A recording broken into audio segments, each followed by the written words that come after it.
Pronto, começamos. Boa noite. Gente, eu coloquei um filtro, tá? Porque vocês não são obrigados a ver as minhas olheiras. Boa noite.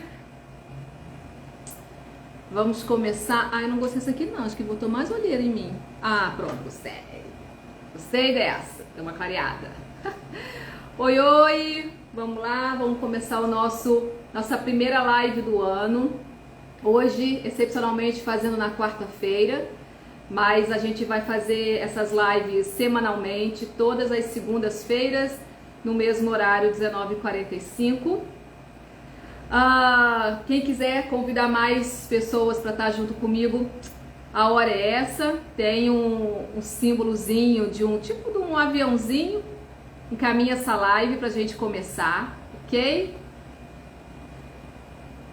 Oi, oi, boa noite. Vamos começar nossa live hoje sobre um tema delicado, mas extremamente importante, tá? Nós vamos falar sobre o transtorno do desenvolvimento intelectual. Eu estou usando o novo termo, né, que está no DSM-5, mas pode ser que em algum momento eu fale deficiência intelectual para a gente encurtar, mas que você aí que atua nessa área, vamos usar o termo do transtorno, né? Mas, oi, oi, querido, seja bem-vindo. Vamos lá, então a gente vai falar sobre o transtorno do desenvolvimento intelectual.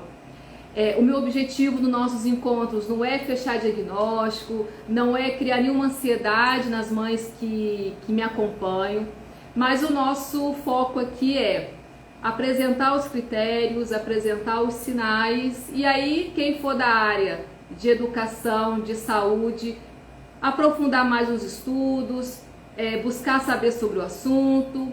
E se você, pai e mãe, tá com a pulguinha atrás da orelha ou não entende muito bem os encaminhamentos que o neuropediatra fez, eu tô aqui para te ajudar, tá bom? Mas o meu encontro aqui não substitui a avaliação de um médico, não substitui a avaliação de um colega neuropsicólogo, ok? Vamos começar. Nossa, tá chegando pergunta aqui.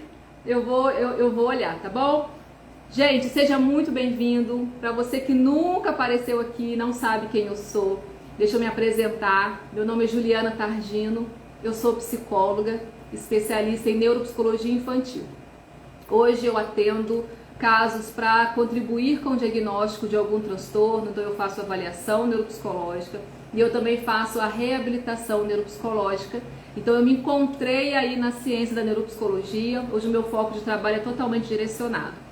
E eu venho aqui hoje para a gente falar de um transtorno importante e que está sendo negligenciado por profissionais, tanto da área de saúde e educação, muitas das vezes por falta de conhecimento. Então eu estou aqui contribuindo só um pouquinho com essa informação, ok? Só me fala o seguinte, vocês estão me ouvindo, porque o meu microfonezinho hoje eu esqueci em casa. Eu já falo alto, né? Então eu quero saber o seguinte, vocês estão me ouvindo bem? Só um me responde se está me ouvindo bem que a gente segue.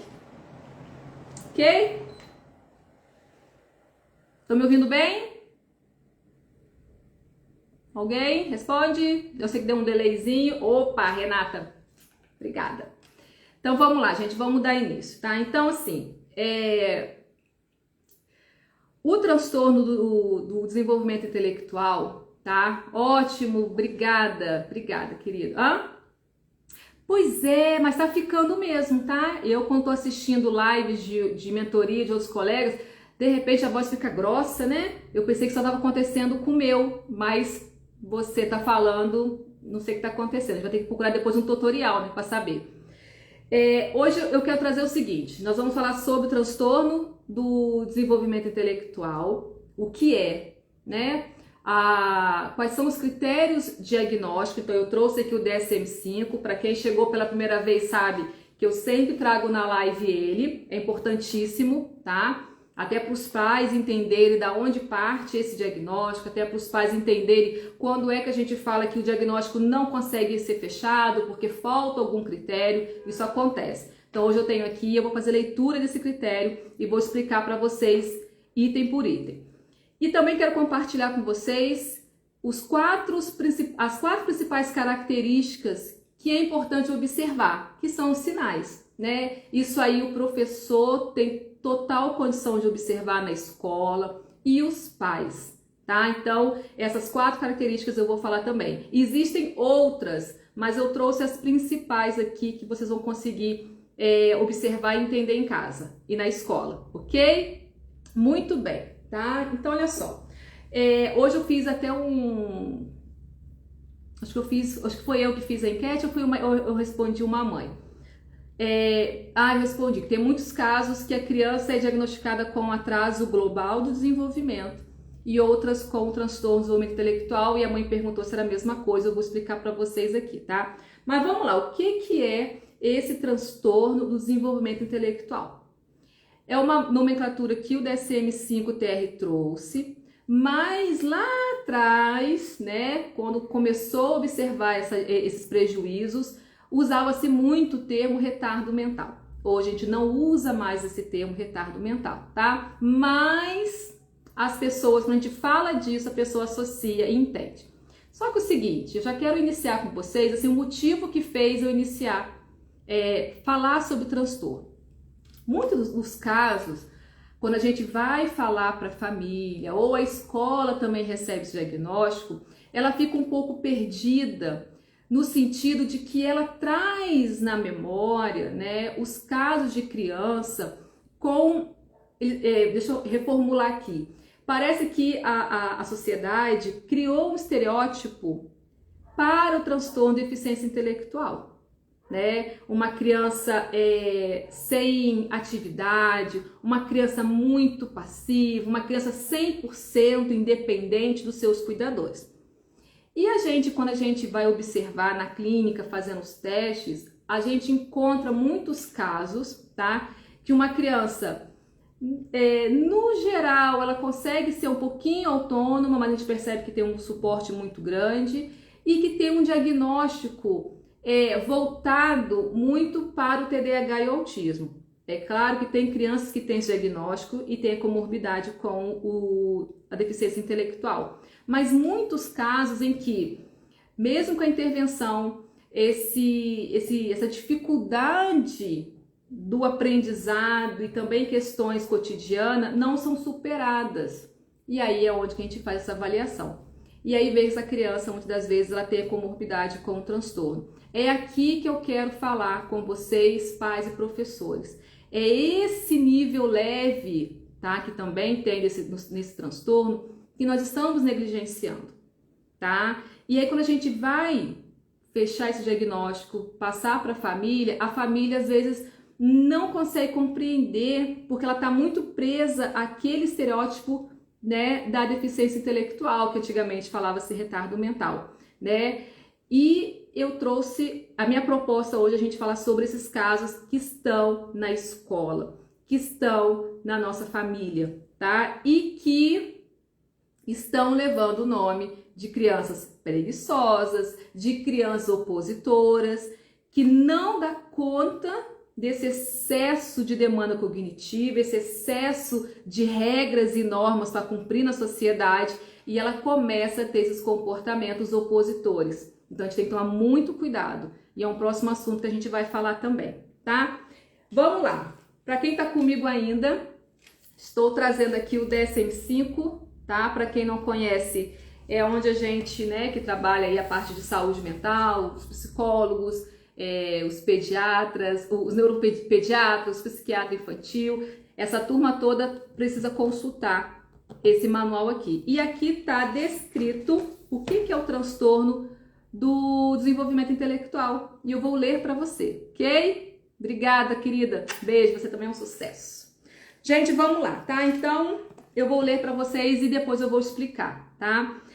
O diagnóstico do transtorno do desenvolvimento intelectual, igual eu falei com vocês, ele é um prejuízo do desenvolvimento infantil. Aqui vocês precisam entender, tá? Os prejuízos, a dificuldade tem que estar no período de desenvolvimento, que nós consideramos, tá?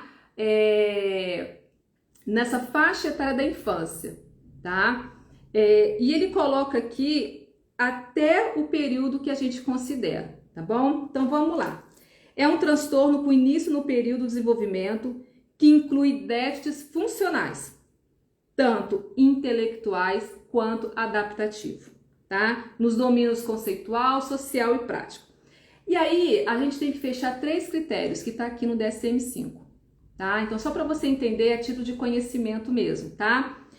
Quando ele fala déficit em funções intelectuais, ele quer dizer de uma forma geral. Ele quer dizer que essa criança tem que ter prejuízo no raciocínio, solução de problema, planejamento, pensamento abstrato, juízo, aprendizagem acadêmica e aprendizagem pela experiência confirmada, tanto na avaliação clínica como teste padronizado.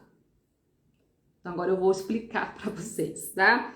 Tem o critério B, déficit em funções adaptativas que resultam em falha em atingir padrões de desenvolvimento e socioculturais em relação à independência pessoal. Vocês estão com papel e caneta na mão? Então já anota. Eu falei, né, o primeiro critério, funções intelectuais, tem que estar prejudicado, e comportamento adaptativo, que eu vou explicar o que é isso, tá? Em relação à sua independência pessoal e responsabilidade social, ok? Então vamos lá, o que ele está dizendo aqui? Ele está dizendo o seguinte: os transtornos do neurodesenvolvimento, TDAH, o autismo, por exemplo, a gente fala que é um diagnóstico clínico. O que é clínico? Não tem exame médico e nem avaliação neuropsicológica tem essa função de fechar diagnóstico. Ela contribui com o diagnóstico para fazer o mapeamento cognitivo. É um diagnóstico clínico, através de observação clínica, dos profissionais que acompanham, que eles fazem relato e envia para o médico, a escola, eu vou falar muito da escola, relatório da escola, descrevendo o comportamento dessa criança, né? E às vezes essa avaliação neuropsicológica. Só que o transtorno de desenvolvimento intelectual para o DSM-5, tá? Ele traz um porém. Ele fala que tem que ter prejuízo nas funções intelectuais, mas tem que ser comprovada em teste padronizado de inteligência.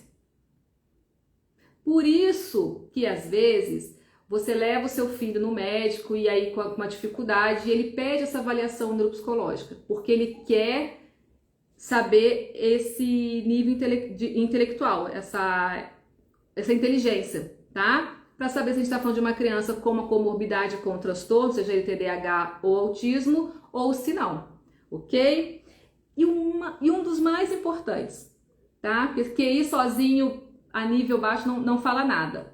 Ele tem que ter um prejuízo em comportamento adaptativo. E o que é esse comportamento adaptativo, que é um termo que a gente usa, né? Que faz parte do domínio do desenvolvimento das pessoas. É o quão ele consegue ser autônomo e independente na competência da sua idade e que não precisa de suporte, não precisa de mediador, não precisa de ajuda. Ele consegue realizar a partir do momento que ele aprendeu, tá? Então é isso. Então, quando a gente vai investigar esse transtorno, a gente precisa aprofundar muito nisso. E eu quero já trazer aqui uma responsabilidade para os professores que estão comigo aqui sobre esses relatos, né? Na última capacitação que eu dei, a gente falou bastante sobre isso, a importância do professor, do educador, fazer uma descrição do comportamento adaptativo, né? O quanto essa criança é muito dependente do professor para beber água, para realizar tarefas, para ir ao banheiro, para ficar mediando as brincadeiras com o colega. Então, você, professor, precisa aprofundar nesse tema, para poder ajudar não só os profissionais que visitam a escola para buscar essa informação, quanto o próprio neuropediatra ou psiquiatra infantil para buscar as informações, tá? Então, comportamento adaptativo é isso. Aqui também fala sobre responsabilidade social, né? A gente desde pequenininho, né, as mães ensinam a criança o que pode fazer, o que não pode fazer em determinado ambiente. Então, quando você ensina a criança sobre isso, uma criança que não tem um desenvolvimento atípico, ela vai entendendo, ela vai aprendendo o que você vai ensinando e ela vai utilizar no cotidiano dela. A criança do transtorno do desenvolvimento intelectual tem muita dificuldade de entender essas regras sociais, de entender o que pode, o que não pode, tá? O que pertence a ela e o que não pertence, até que aonde vai o direito dela, onde não vai o direito dela. Então tudo isso a gente tem que avaliar, ok? Eu tô indo muito rápido, tá indo tranquilo? Quem tá comigo aqui tá indo de boa? Posso continuar?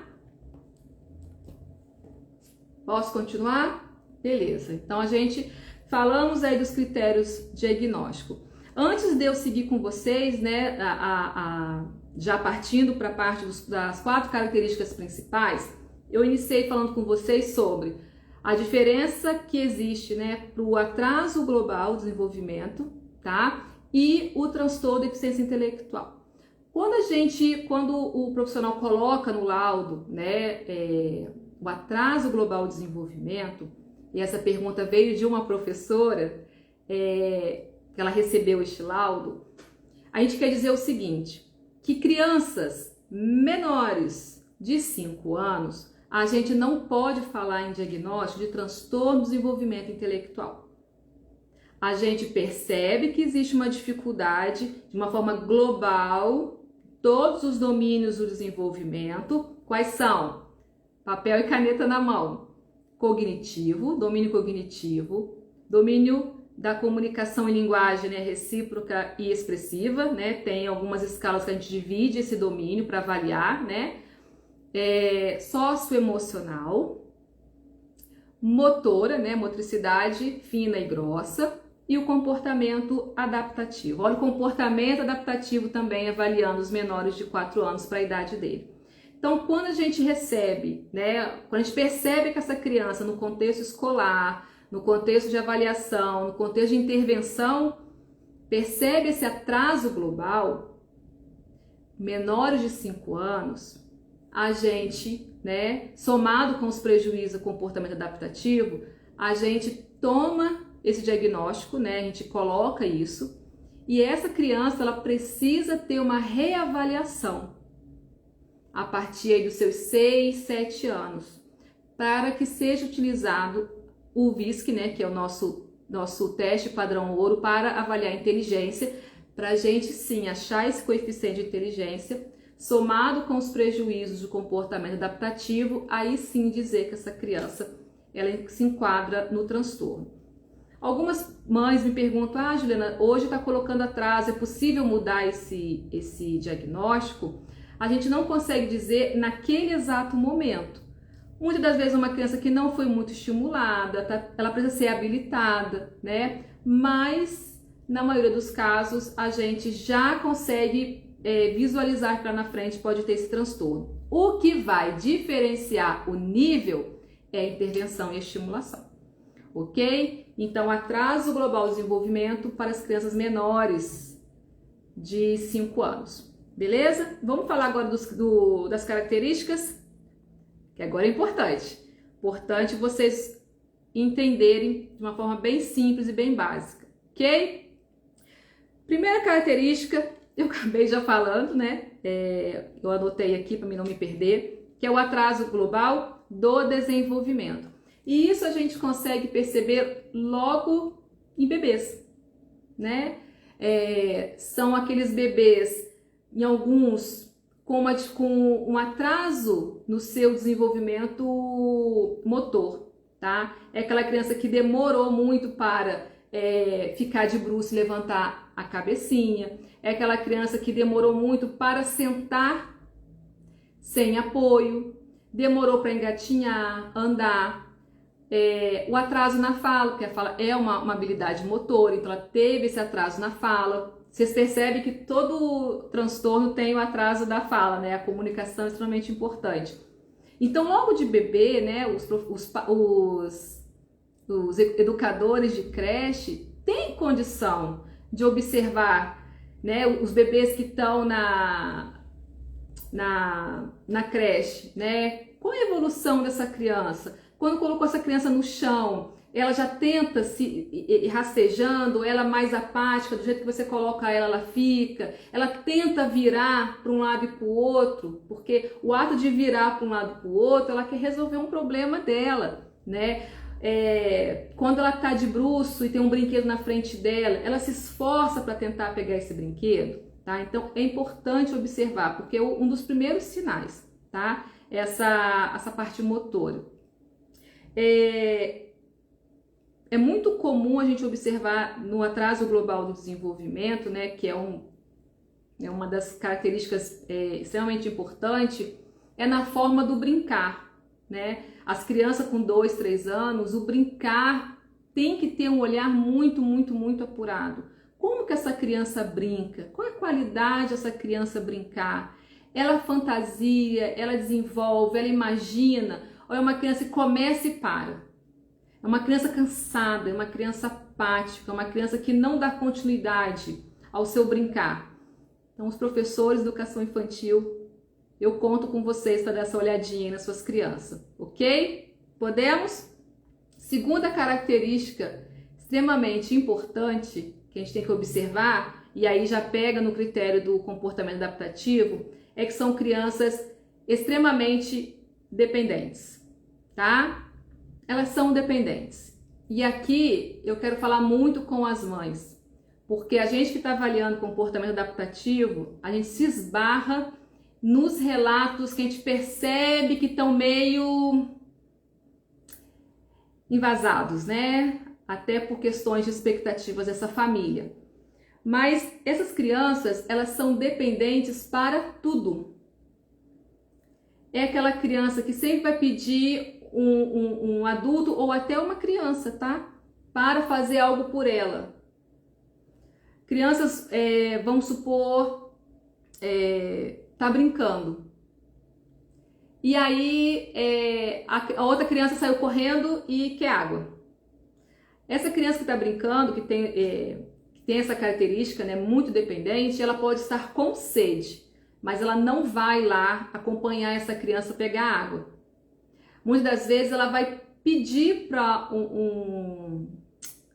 um adulto ir lá buscar essa água para ela. Só que ela já está na idade que ela consegue ir lá, ela já entendeu que ela tem que ir no bebedouro, que ela tem a garrafinha dela, mas é uma criança que os professores falam comigo: Ju, essa criança demanda muito de mim, ela pede muito. E se eu não perceber que ela precisa, ela não fala nada. Então são crianças extremamente dependentes. No ambiente familiar, essas crianças são muito dependentes dos seus cuidadores, pais, babá, tá? E muitas das vezes, essa mãe, por essa vida de rotina agitada, ela acaba fazendo pela criança. E aí fica meio indeciso se a criança faz ou se ela não faz. E aí a mãe fala assim: ah, Ju, ele sabe, ele come sozinho, só que derruba muita comida. Ai, faz uma bagunça, então eu prefiro já dor na boca dele para agilizar. Isso é uma dificuldade de comportamento adaptativo. Colocar roupa, né? A criança, na idade dela, já entendeu onde é frente e verso. Por quê, Ju? Porque você explicou várias e várias vezes, você já ensinou, já mostrou, você já usou várias rotas para identificar o frente e verso, tá? E ela não consegue. E aí a mãe fala: não, ela consegue. De vez em quando eu troco, mas rapidinho eu ajudo ela. Ela não consegue. Ela sempre está pedindo um apoio, um suporte. Essa criança, às vezes no ambiente escolar, ela vai pedir para um outro amiguinho, uma outra criança, ou ela vai buscar o suporte de um adulto, a ajuda de um adulto, tá? Aqui é muito, muito, muito, muito, muito importante os relatos da escola e o relato dos pais sobre esse comportamento adaptativo, tá? E o que é esse comportamento adaptativo que tanto eu falo? É a criança ter a capacidade de resolver os seus problemas do cotidiano. Quais são os problemas do cotidiano de uma criança, gente? Quais são? Se alimentar, se arrumar, tá interessado em algum brinquedo, ir lá e pegar e resolver, tá? Então essas crianças, na sua maioria, elas não vão resolver o seu problema. Vamos trazer um contexto dos pequenininhos, né? Eu sei que tem muitas professoras de educação infantil me acompanhando, elas mandaram mensagem para mim hoje, pedindo para mim dar bastante exemplo. E tem mães aqui também, né? Uma criança que está na sala, brincando com seus brinquedinhos. Qual é a mãe que o seu filho nunca deixou o brinquedo cair, ir para debaixo do sofá, né? Ela tem um problema. Ela estava brincando e o brinquedo dela foi para debaixo do sofá. Ela tem que resolver esse problema. Então, o que essa criança uma criança típica que não está nesse atraso global de desenvolvimento, né? O que ela vai fazer? Ela vai buscar formas de conseguir o brinquedo dela. Ela vai tentar pro bracinho dela, ela não vai conseguir. E o que é o mais interessante, que já é um terceiro característica? Ela vai usar o que a gente chama de abstração, que criança dentro do transtorno de desenvolvimento está prejudicado. Ela vai ver algum recurso em volta dela que sirva para auxiliar pegar esse brinquedo, né? Ela vai pegar o chinelo dela, ela vai correr lá na cozinha e pegar a vassoura escondido de você, não é isso? As mães que estão aqui, não é assim que acontece? Ela vai arrumar um jeito para conseguir esse brinquedo. As crianças que estão dentro desse transtorno, né, o atraso global de desenvolvimento, que eu estou falando de pequenininhos de 5 anos, não vai fazer isso, não vai resolver o seu problema. Ou ela vai chorar e buscar a mãe para resolver, ou ela não vai, ela vai brincar de outra coisa, tá? Oi, seja bem-vindo. Gente, para quem chegou agora, eu tô falando sobre características, né? 4 principais características do transtorno do desenvolvimento intelectual. Eu já falei para vocês sobre os critérios, tá? Quem chegou agora, a live vai ficar gravada, depois assiste aí em pequenas parcelas, tá ok?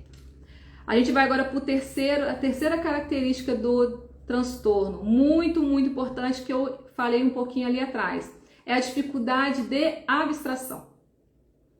O que é isso, Ju? Eu vou te falar, tá? É a habilidade da gente aprender algo. Então, você aprendeu alguma coisa.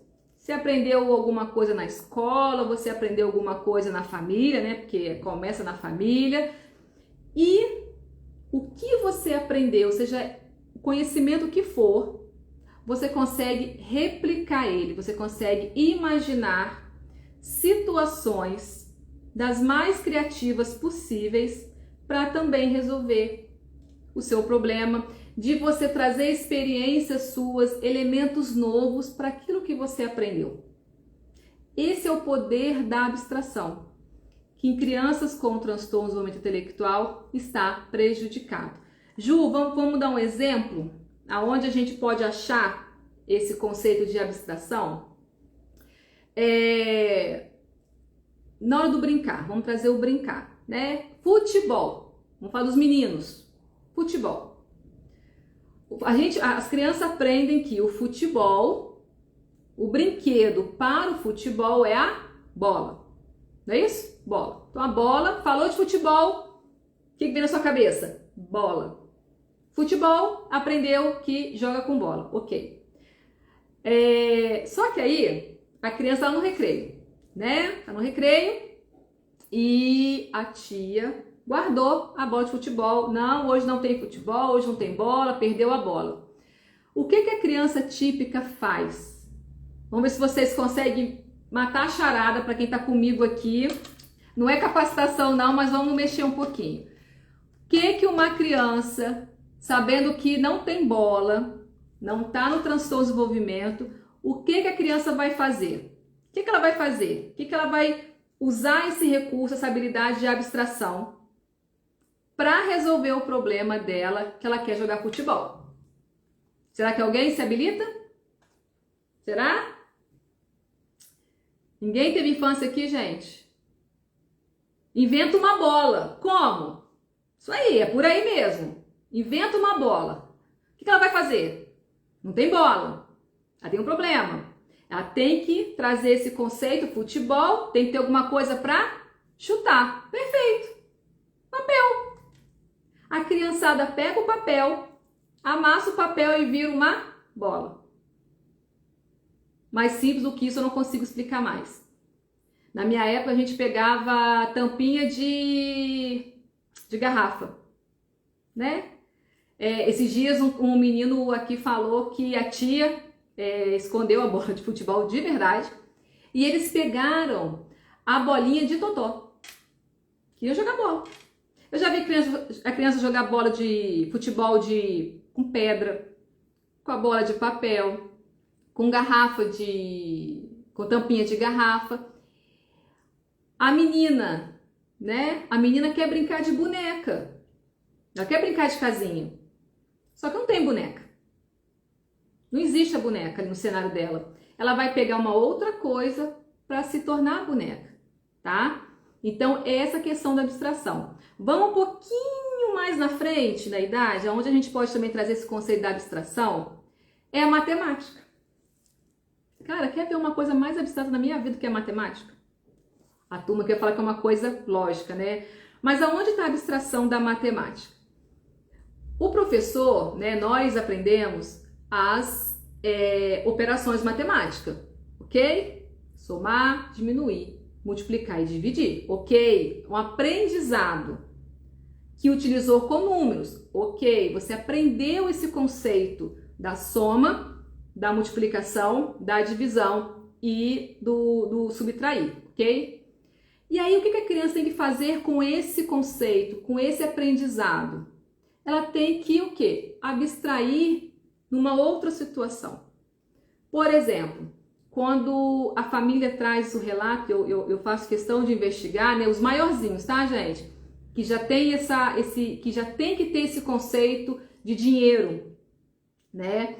Ele tem que transferir esse conhecimento da matemática para a noção de valor, para a noção de dinheiro.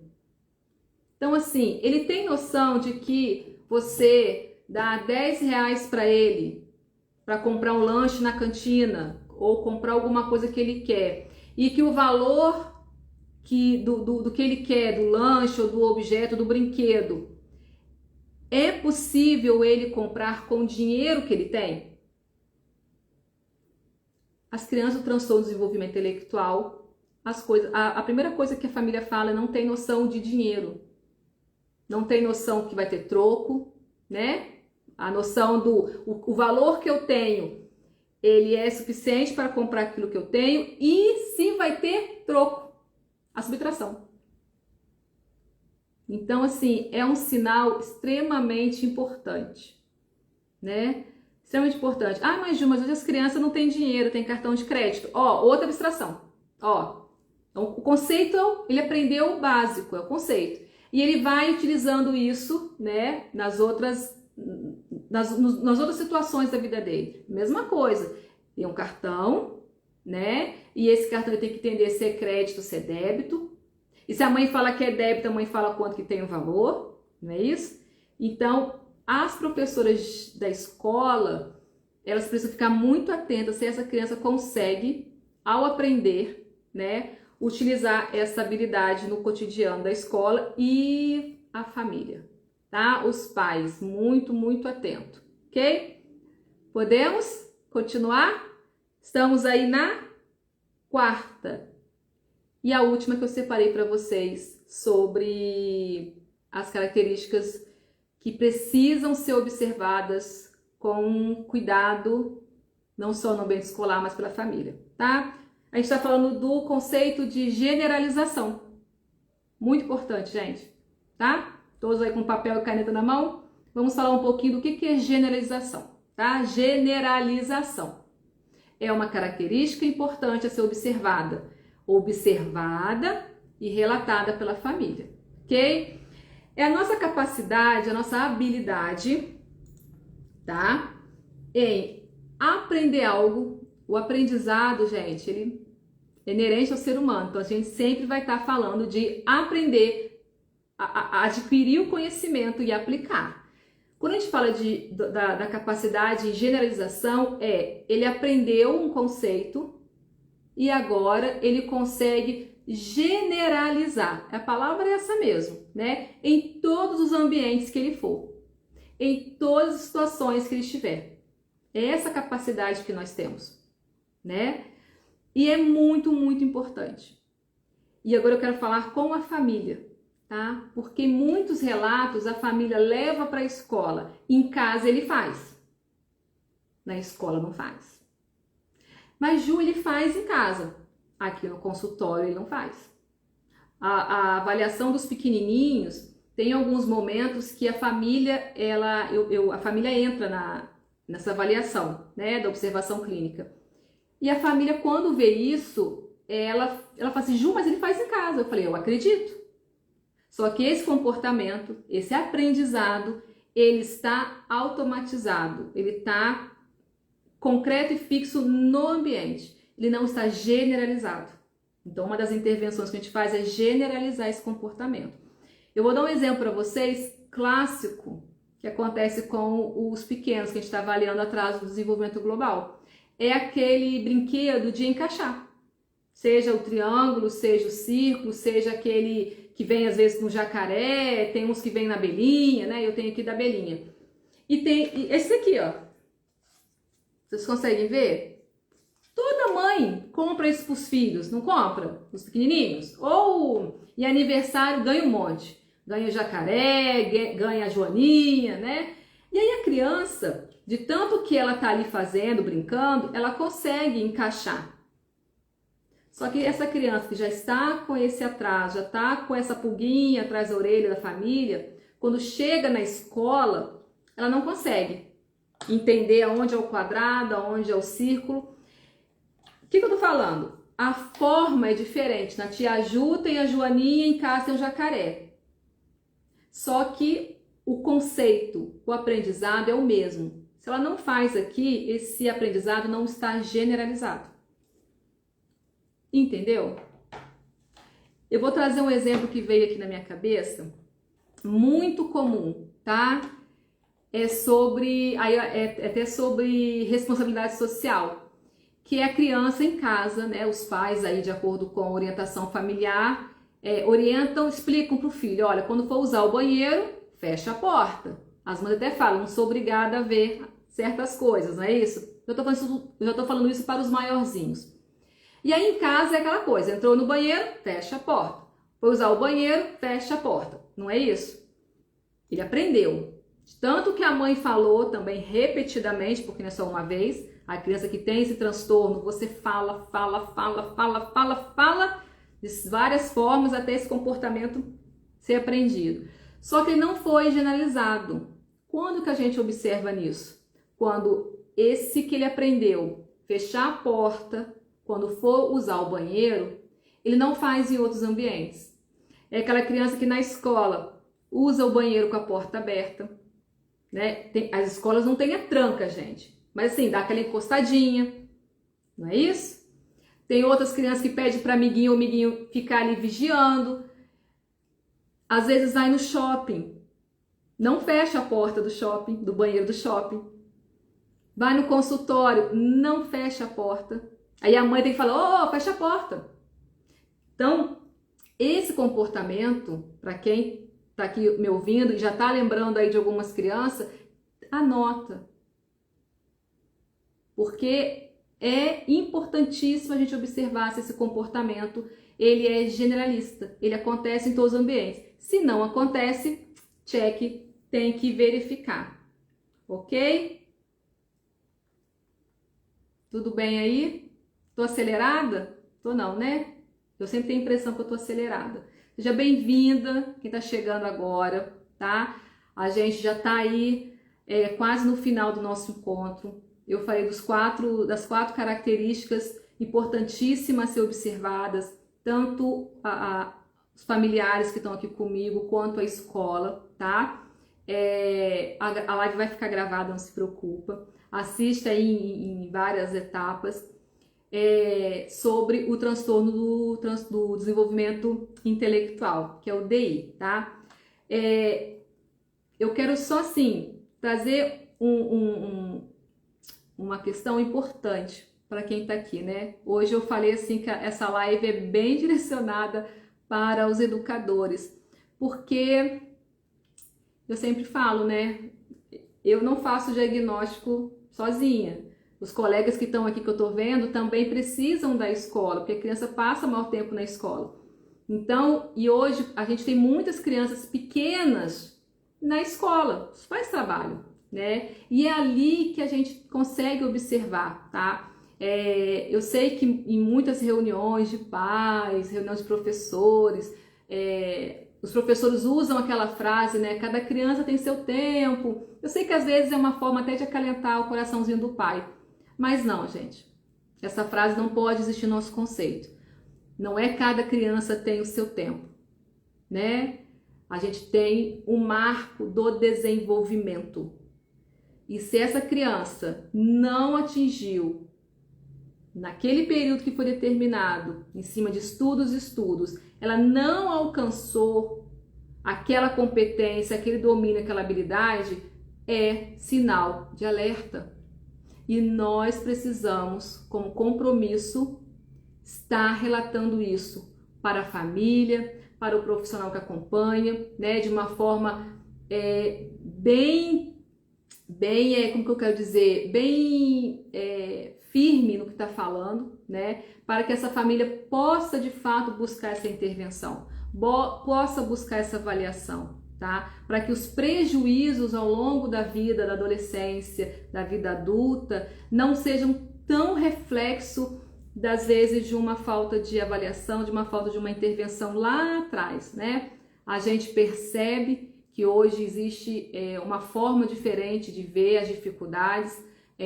Na minha época, na época dos meus pais era diferente, na minha época de faculdade é diferente, essa época que eu tô, né, que a gente está atuando é diferente. Então, quanto antes a gente conseguir observar, descrever e intervir, as crianças agradecem, e essas crianças, como eu falo, logo serão adultos, né, e vão estar aí no nosso convívio social e precisam ser produtivas, precisam ser independentes. A grande preocupação da família é sobre como esse adulto, né, vai ficar sem eles, o quanto vão ser autônomos e independentes, tá bom? Então aqui, só para recapitular nosso encontro de hoje, eu compartilhei com vocês, né, os critérios do diagnóstico do DSM-5-TR, tá? Que é uma atualização que antigamente a gente falava, né, sobre deficiência intelectual, mais um pouquinho nos DSMs para trás falava de retardo mental. Hoje a gente usa esse termo do transtorno de desenvolvimento intelectual, tá? Existe o não especificado, que eu não vou entrar hoje na nossa live, mas tem, depois eu até faço stories explicando. Mas hoje eu quis trazer para vocês o que está acontecendo, né, que a gente está percebendo nas escolas e na avaliação, é o transtorno do desenvolvimento intelectual de nível leve. E que esse prejuízo só vai gritar mesmo, assim, só vai ficar muito, muito visível nas crianças, nos pré-adolescentes para adolescência. Tá? Que é quando o quê? A família começa a exigir uma autonomia, uma independência, e essa criança não avança. Tá? E aí essa criança começa a ter o quê? Comportamentos de esquiva, comportamento opositor, mas por conta desse prejuízo da parte intelectual que ela não acompanha. O que é essa parte intelectual, Juliana? É toda eficiência cognitiva prejudicada. Os processos atencionais, os processos de memória, tá? Os processos de função executiva como planejamento e resolução de problema. O bebezinho, ele já começa com esse desenvolvimento das funções executivas para resolver um problema, né? A princípio é um problema dele querer matar a fome dele. Depois ele consiga sair do lugar, porque ele quer alcançar um objeto, um brinquedo, né? Ele quer chegar até uma próxima cadeira, porque ele entende que ali ele vai conseguir se apoiar e dar os primeiros passinhos. Tudo isso a gente vai observando com os pequenininhos, tá? Que é fundamental a gente conseguir observar e intervir, tá? Também depois eu compartilhei com vocês as quatro principais características que devem ser observadas, Eu falei, tá? Recapitulando aqui. Eu falei do atraso global do desenvolvimento, que aí é observado nas crianças abaixo de 5 anos. Já é um pré-diagnóstico, já é uma coisa que tem que acender luz amarela tudo. Então tem que avaliar os domínios dessa criança, tá? Então levar no profissional que tem essa competência de avaliar os marcos de desenvolvimento, tá? Gente, quando eu falo marcos de desenvolvimento, não é aquela avaliação do pediatra de peso, medida, não, tá? É os domínios e nós temos escalas para isso, ok? E os professores também têm esse conhecimento, buscar esse conhecimento, tá? Sobre os marcos de desenvolvimento. E também parar com esse negócio, eu não vou ficar comparando com uma criança ou outra. Precisa comparar para ver se o seu aluno está com atraso. Mães, as mães que chegam aqui, que vão fazer a avaliação da criança aí com 7, 8 anos, que tem filhos mais novos, né, de 4 anos, já fala, nossa, o meu de 4 anos é muito mais perto. Não deveria, né? Então a gente também tem que observar. Outra característica, né, que eu compartilhei com vocês, é que são crianças extremamente dependentes. Muito dependentes. E aí, essa criança dependente, ela passa despercebida, às vezes pelo profissional ou até pela família, eu vou falar ainda mais pela família, é o termo preguiçoso. Júlio sabe, preguiçoso, ele só não faz. Não, ele não faz porque ele não sabe, ele é dependente de você. E você faz por ele. Entendeu? E aí, se você fala assim, Juliana, olha, eu oriento as mães aqui, para de fazer, vamos ver o que vai dar. Você explica, não consegue, é prejuízo de comportamento adaptativo, tá? Ok? Então é importante. E as mães? Quando o profissional buscar as informações, gente, eu sei que dói, mas sejam verdadeiras, falam mesmo, não faz, eu tentei várias vezes, não faz, e para fazer, eu tenho que fazer, porque senão não consegue, mas no mais, não consegue fazer, ok? Para contribuir mais com o diagnóstico, porque falar que sabe, mas não faz, não contribui com o diagnóstico, né? Para quem não conhece, a gente, quando vai fazer avaliação de comportamento adaptativo na clínica, a gente tem, ó, os recursos de escala, né? Tanto para o professor quanto para os pais preencherem. E 3, dificuldade de abstração, né? Que eu expliquei para vocês o que se trata, né? É essa capacidade dela aprender sobre algo, imaginar e aplicar na vidinha dela, colocando aí seus elementos pessoais, suas experiências pessoais, mas conseguir resolver. E generalização. Então, desses 4, se vocês puderem observar o comportamento adaptativo, né, que é essa dependência extrema dessa criança com adulto, até com criança, e generalização, se essa capacidade de ela, ao aprender algo, ela consegue também executar em outros ambientes, extremamente importante, ok? Deixa eu só ver se eu tenho alguma coisa para passar para vocês. Eu até tenho um negócio para passar para vocês, não vou mentir, mas eu não posso. Porque antes de entrar nessa live eu fui impedida. Pois é. Mas, se você está gostando, né, dessa forma que eu estou ensinando, que eu estou compartilhando com vocês e quer saber mais, não saia desse Instagram, dessa página. Fica vendo os stories aí que logo a gente vai soltar uma novidade para vocês. Só que eu não posso falar agora porque a Lu não deixou, né? Mas eu entendi, ela quer estruturar um negócio bem bacana para divulgar e passar para vocês. Gente, e aí, gostaram? Foi rapidinho? Papum? Alguma dúvida? Quem tá comigo aqui? Quem tá assistindo gravado e quiser deixar aí uns comentários e mandar um direct, sinta-se à vontade, tá? A gente consegue conversar. Alguém? Eu sei que tem um delayzinho. Na última live, depois a Lu falou assim, Ju, tinha uma mãe que fez pergunta e você não viu. Eu falei, realmente eu não vi. Então eu tô voltando aqui só para saber, tá? Se a gente tá falando aqui. Ops. Eu que agradeço. Primeiro a sua confiança, né? mas agradeço muito.